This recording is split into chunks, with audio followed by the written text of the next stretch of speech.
Hey! Bienvenue sur le podcast Be Happy Pod. Je suis Myriam, coach formatrice chez Myriam Be Happy et auteure du livre Et pourquoi pas. C'est avec un immense plaisir que l'on se retrouvera chaque jeudi pour un nouvel épisode dans la joie et la bonne humeur. Passionnée par l'entrepreneuriat, où j'ai débarqué en 2012 en vendant des bonbons en ligne, mon objectif est de vous aider et vous booster dans votre quotidien d'entrepreneur et plus particulièrement si cet univers est nouveau pour vous. Au programme donc, entrepreneuriat au féminin, marketing digital, organisation, développement personnel, mais aussi stratégie et réseaux sociaux. Selon moi, une entrepreneure épanouie est une entrepreneure qui réussit. Alors, il est temps de construire ton business happy, un business authentique et à ton image. On s'installe confortablement et c'est parti pour l'épisode du jour.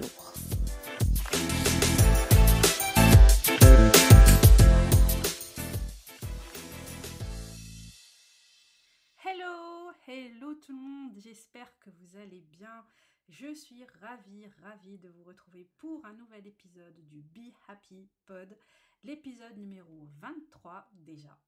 Et aujourd'hui, on va voir un petit peu ensemble, déjà, si vous êtes prête à entreprendre, parce que vous posez peut-être la question en ce moment, et justement, quelques questions à vous poser pour le savoir. Alors avant d'entrer dans le vif du sujet, comme toutes les semaines, un petit moment promo. Si vous aimez le contenu et si vous voulez encourager le podcast, vous pouvez le faire gratuitement. Il vous suffit d'aller sur l'application Apple Podcast ou la plateforme d'écoute préférée où vous m'écoutez et me mettre une petite note et un avis. Merci beaucoup d'avance. Alors vous êtes peut-être encore en train de vous poser la question de vous demander si oui ou non vous êtes prête à vous lancer. Ou alors, peut-être que vous avez franchi le cap, mais que vous êtes encore entre deux. C'est-à-dire que vous êtes encore entre votre statut salarié et votre statut d'entrepreneur. Et donc, vous vous demandez si oui ou non il est temps de quitter cette vie de salarié. Vous êtes peut-être aussi dans cette phase où vous débutez dans l'entrepreneuriat et du coup, vous êtes pleine de doutes qui limite vous empêchent un peu de dormir. Alors soyez tranquille. Aujourd'hui, on va voir ensemble quelques petites questions toutes simples à vous poser justement pour savoir si oui ou non vous êtes prête pour cette belle aventure qu'est l'entrepreneuriat. Alors, si l'on s'en tient aux chiffres, on peut un peu avoir peur. Car, oui, selon les chiffres, un entrepreneur sur 2 n'atteindrait jamais son 5e anniversaire. Donc, ça veut dire que avant d'avoir 5 ans d'existence, un entrepreneur sur 2 mettrait fin à son aventure. Sauf que, il ne faut pas vraiment se fier aux statistiques. Donc, pas de panique, parce qu'en fait, ces statistiques ne tiennent pas compte d'un élément hyper important, et cet élément, c'est le fait que beaucoup d'entrepreneurs décident juste de changer d'activité. Il arrive que l'on commence avec une activité et finalement, on se découvre une autre passion et donc on change complètement. Donc oui, on est considéré comme ayant arrêté, mais en réalité, on a simplement changé d'activité. Et d'ailleurs, si je vous en parle, c'est en connaissance de cause, puisque moi, la première, j'ai commencé avec ma boutique en ligne et aujourd'hui, j'ai changé, je me suis réorientée vers la formation en ligne et l'accompagnement. Et je connais pas mal d'entrepreneurs qui ont débuté en même temps que moi, quasiment, et qui, elles aussi, aujourd'hui, ont complètement changé, passant par exemple de la vente en ligne aussi à la formation ou alors inversement. Donc, ça, c'est quelque chose qu'il faut absolument garder en tête. Alors, un entrepreneur, eh bien, c'est une personne qui a un profil bien particulier. Qu'est-ce que j'entends par là? Eh bien, un entrepreneur, c'est à la fois quelqu'un de créateur, c'est quelqu'un qui est manager et c'est aussi quelqu'un qui a un, un côté dirigeant. Tout ça à la fois. Si l'on décide de faire le portrait d'un entrepreneur, eh bien, on va dire qu'il s'agit de quelqu'un qui veut réussir, d'une personne qui est très enthousiaste et passionnée par son projet, au point qu'elle est prête à s'investir à fond dedans. Sans compter aussi un inconditionnel besoin d'indépendance. Et oui, ça c'est quelque chose que vous retrouverez chez la majorité des entrepreneurs. Si vous leur demandez justement ce qui leur plaît dans cette vie, dans leur quotidien, eh bien c'est ce côté indépendance.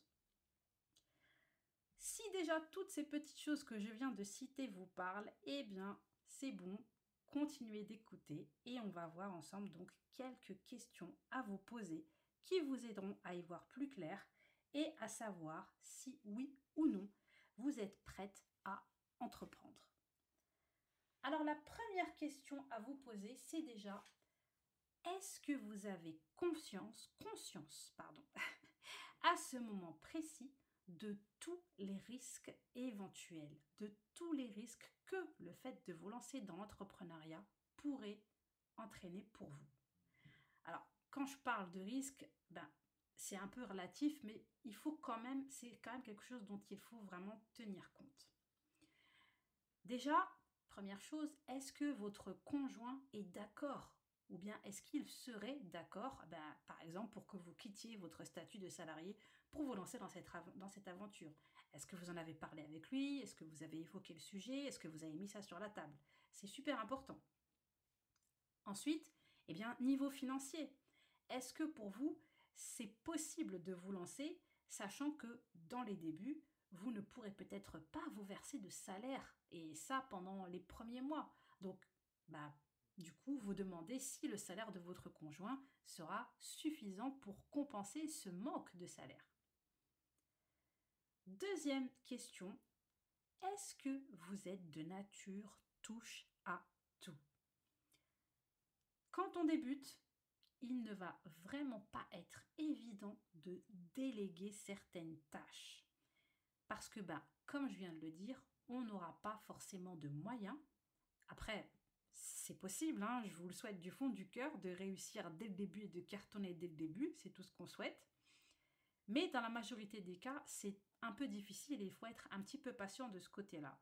Donc, on n'a pas la possibilité évidemment de déléguer parce que déléguer ça veut dire payer quelqu'un, faire appel par exemple à un freelance ou autre et ce n'est pas toujours évident. Il va donc falloir que vous gériez certaines tâches vous-même. Ce que je veux dire par là, c'est que vous allez devoir être capable de gérer vos réseaux sociaux, de faire du marketing, de faire du blogging, de faire de la comptabilité. Alors que vous n'avez peut-être pas forcément de grandes compétences, mais il va falloir vous y mettre. Donc, c'est pour ça que je vous dis qu'il va falloir vous demander si vous êtes de nature touche à tout et si le fait de devoir justement toucher un petit peu à tout ne risque pas de vous déranger. La question suivante, est-ce que vous êtes du genre à vous remettre en question? Cette aventure va vous amener à le faire et il y aura des périodes où vous devrez le faire plus que d'autres. Pourquoi? Vous remettre en question parce que vous aurez besoin de peaufiner certaines stratégies, parce qu'il faudra changer de technique, parce que vous devrez tout recommencer, revoir tout depuis le début. Et ça, ce sera vraiment hyper important donc, et ça c'est pour ça que j'insiste donc sur cette capacité à se remettre en question, cette capacité que vous allez devoir avoir de vous poser et de brainstormer avec vous-même, oui, brainstormer avec vous-même, j'ai bien dit ça, et donc de vous poser la question de savoir ce qui ne va pas, ce qui a cloché, ce que vous avez fait que vous auriez peut-être pas dû faire ou que vous auriez peut-être dû faire différemment, aborder différemment. Est-ce que la stratégie que vous avez adoptée était la bonne? Et est-ce que vous seriez prête à faire avec une toute autre stratégie? Donc tout ça, eh bien, il va falloir le prendre en compte et du coup, c'est pour ça que ce sera important d'être capable de vous remettre en question. L'autre question, ça va concerner le fait, ça va vous concerner particulièrement si vous êtes justement encore salarié, comme je le disais, si vous êtes encore à la phase où vous vous posez la question de est-ce que je peux quitter mon activité de salarié ou pas encore? Où en êtes-vous avec votre travail actuel? Est-ce que vous pensez que ce sera possible de négocier une rupture conventionnelle? Est-ce que vous pourrez toucher le chômage? Donc ça pourrait vous aider justement par rapport aux dépenses du début. Quelles sont les raisons que vous envisagez, qui font que vous envisagez de quitter ce travail? Et aussi, est-ce que vous allez devoir malheureusement démissionner? Donc par conséquent, bah oui, comme on le sait, démissionner, ça veut dire zéro revenu.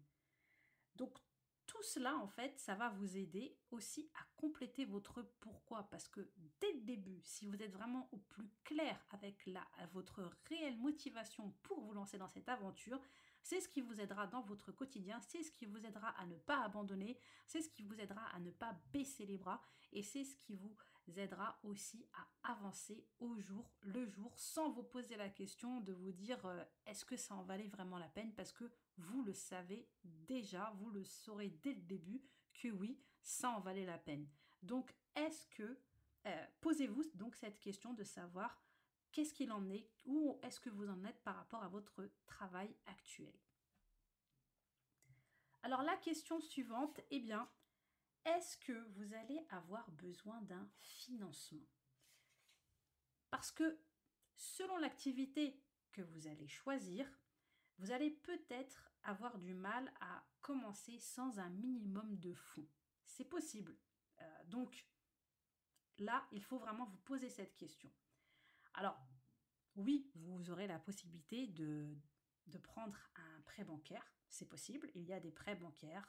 Il y a la possibilité d'avoir des prêts bancaires. Il y a des prêts qui sont spécialisés, enfin spécialement conçus pour les entrepreneurs, pour les jeunes créateurs d'entreprises.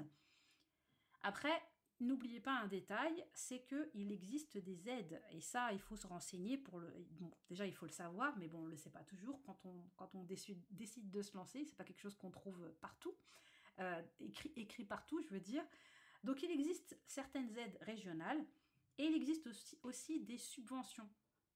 Donc moi, ce que je vous conseille, eh bien, c'est de bien vous renseigner au préalable. Vous pouvez le faire tout simplement auprès de votre CCI, donc la Chambre du commerce et de l'industrie, donc la CCI de votre ville ou de votre région. Vous trouverez pas mal de réponses auprès d'eux. Et vous pouvez évidemment aussi faire des petites recherches sur Internet. Vous trouverez énormément de contenu. Il y a beaucoup de blogs qui sont spécialisés là-dessus, qui sont spécialisés justement par rapport à l'entrepreneuriat, à comment faire pour se lancer, qui donnent des tas de conseils et d'astuces. Donc n'hésitez pas aussi à tout simplement aller faire des recherches sur Google par rapport à ça. La question suivante à vous poser, c'est est-ce que le projet vous passionne?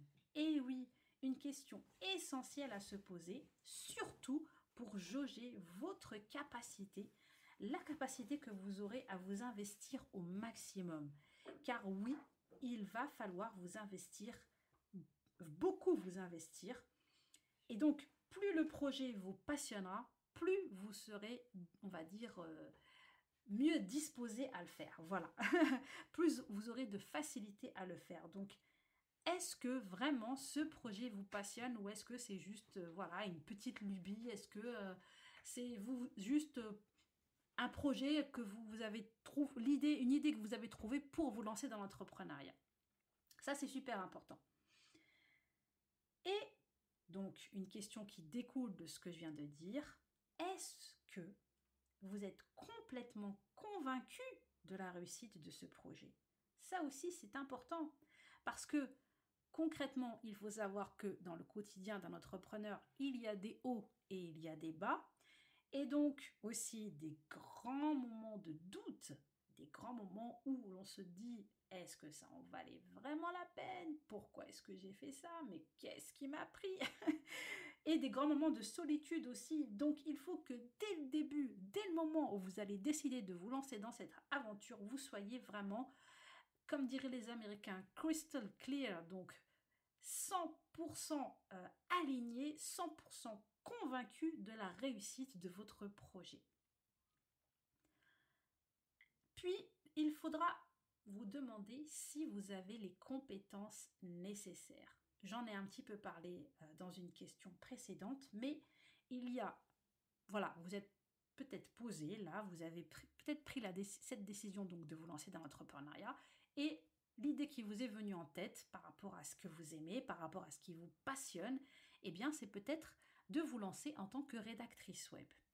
Ok, pas de problème, tout va bien.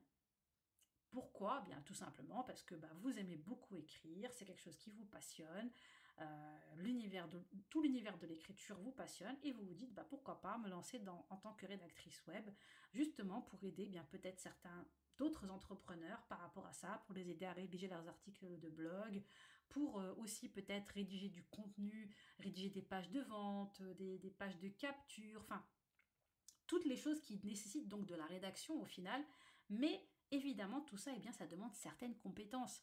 On ne peut pas venir du jour au lendemain se prétendre rédactrice web sans avoir par exemple un minimum de connaissances niveau SEO, niveau blogging, tout ce qui concerne la rédaction de l'article de blog, ce qu'il faut faire, ce qu'il ne faut pas faire, comment il faut s'y prendre, tout ce qui concerne les codes spéciaux, voilà, si je commence à vous parler de balises Alt 1, etc. Enfin voilà, vous voyez un peu où je veux en venir. C'est pareil si vous décidez de vous lancer comme community management aussi, community manager, c'est la même chose.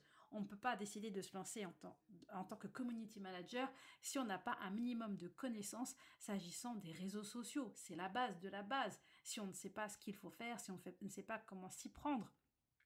Donc ça, c'est important de vous demander si, par rapport à votre projet, par rapport à ce projet que vous voulez lancer, si vous avez les compétences nécessaires pour le faire. Ensuite, est-ce que vous pensez avoir certaines des qualités requises? Certaines des qualités requises pour être entrepreneur. Parce qu'un entrepreneur, c'est quelqu'un qui a quand même certaines qualités. Et selon moi, il est important de vous poser la question si vous cochez certaines de ces cases, en fait, tout simplement. Alors, parmi les qualités de l'entrepreneur, on peut citer la persévérance, la patience, l'optimisme, le goût du challenge. Et oui, vous allez devoir énormément vous challenger dans votre quotidien d'entrepreneur. Et ça, c'est super important de le prendre en compte. Il y a aussi la créativité. Un entrepreneur, c'est quelqu'un de très créatif. Il y a la confiance en soi. Après, je fais une petite parenthèse juste pour dire que s'agissant de la confiance en soi, c'est tout ce qui touche évidemment au mindset, le mindset de l'entrepreneur, et ça, c'est des choses qui se travaillent.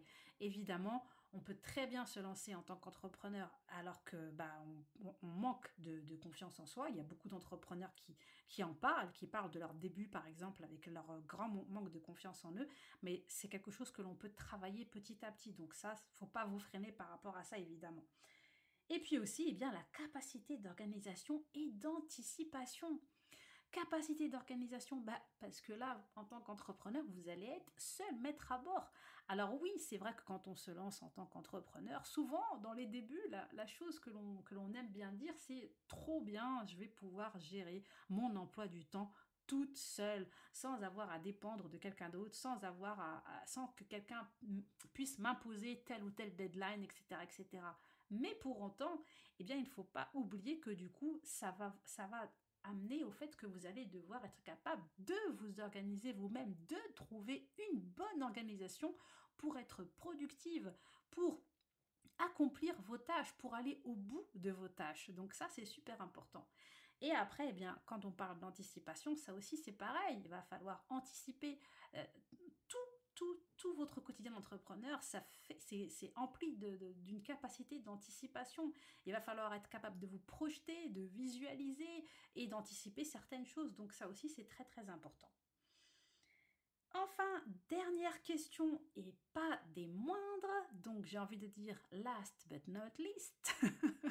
Oui, je suis d'humeur anglaise aujourd'hui. Eh bien, existe-t-il un marché pour votre projet? Alors oui, ça c'est une étape que on a trop souvent tendance à négliger quand on décide de se lancer dans cette aventure, mais pourtant il ne faut surtout pas le faire parce que c'est important. Il faut vraiment vous demander eh bien, s'il y a un marché par rapport à votre projet. Votre idée, elle est peut-être excellente et je n'en doute pas. Une minute, bien évidemment, c'est peut-être une idée brillante, mais s'il n'y a pas un marché, à quoi est-ce que ça va vous servir? Si vous n'avez pas de potentiel, une demande, si vous n'avez pas la possibilité de toucher une clientèle, à quoi est-ce que ça va vous servir? Donc ça, c'est vraiment important, eh bien, dès le début, de prendre le temps de faire votre étude de marché.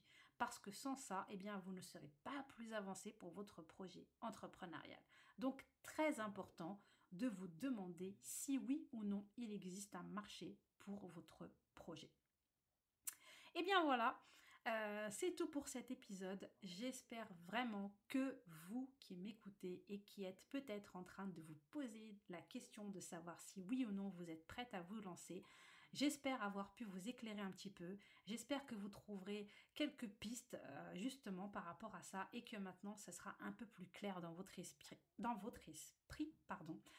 Et puis ben voilà, donc je vous remercie de votre écoute. Merci d'être de plus en plus nombreux à m'écouter, ça me fait super plaisir.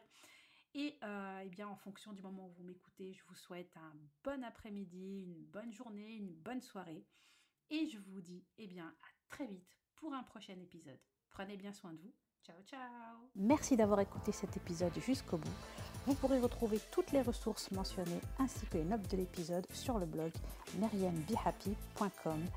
Et si le podcast vous plaît, eh bien n'hésitez pas à le soutenir en allant lui mettre une petite note et un avis sur l'application Apple Podcast ou sur l'application où vous avez l'habitude d'écouter le Be Happy Pod.